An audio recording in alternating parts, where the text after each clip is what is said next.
আগামী 17ই সেপ্টেম্বর দেশের প্রধানমন্ত্রী নরেন্দ্র মোদীর জন্মদিন। এ উপলক্ষে এক মাসব্যাপী বিভিন্ন কর্মসূচি হাতে নেওয়া হয়েছে। তা নিয়ে সাংগঠনিক বৈঠক অনুষ্ঠিত হয় আগরতলার কৃষ্ণনগর প্রদেশ কার্যালয়ে। সংগঠনের সভাপতি রাজীব ভট্টাচার্য এ বিষয়ে বিস্তারিত তথ্য জানান। তিনি বলেন, দেশের প্রধানমন্ত্রী নরেন্দ্র মোদীর জন্মদিন উপলক্ষে দেশব্যাপী বিভিন্ন সেবামূলক কর্মসূচি গ্রহণ করা হয়েছে। সর্বভারতীয় কর্মসূচির অঙ্গ হিসেবে রাজ্য প্রদেশ কংগ্রেসের তরফ থেকে সেবামূলক কর্মসূচি গ্রহণ করা হয়েছে।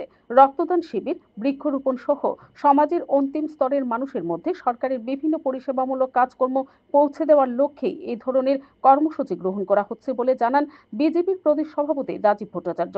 কর্মসূচিকে সফল করার লক্ষ্যে বৃহস্পতিবার বিজেপির প্রদেশ কার্যালয়ে দলীয় নেতৃবৃন্দদের নিয়ে এক কর্মশালার আয়োজন করা হয়। Bureau report, BTV Tripura news. আপনারা অবগত আছেন যে আগামী 17ই সেপ্টেম্বর আমাদের দেশের যশস্বী প্রধানমন্ত্রী নরেন্দ্র মোদীজির শুভ জন্মদিন। এই জন্মদিনকে সামনে রেখে পরবর্তী সময়ে আরও অনেক কর্মসূচি আমাদের পণ্ডিত দীনদয়ালজির আবির্ভাব তিথি থেকে শুরু করে 2রা অক্টোবর পর্যন্ত, গান্ধী জন্মজয়ন্তী পর্যন্ত আমরা একটা সেবা পাকুয়ারা, আমাদের কেন্দ্রীয় নেতৃত্ব সিদ্ধান্ত নিয়েছেন সেবা পাকুয়ারা।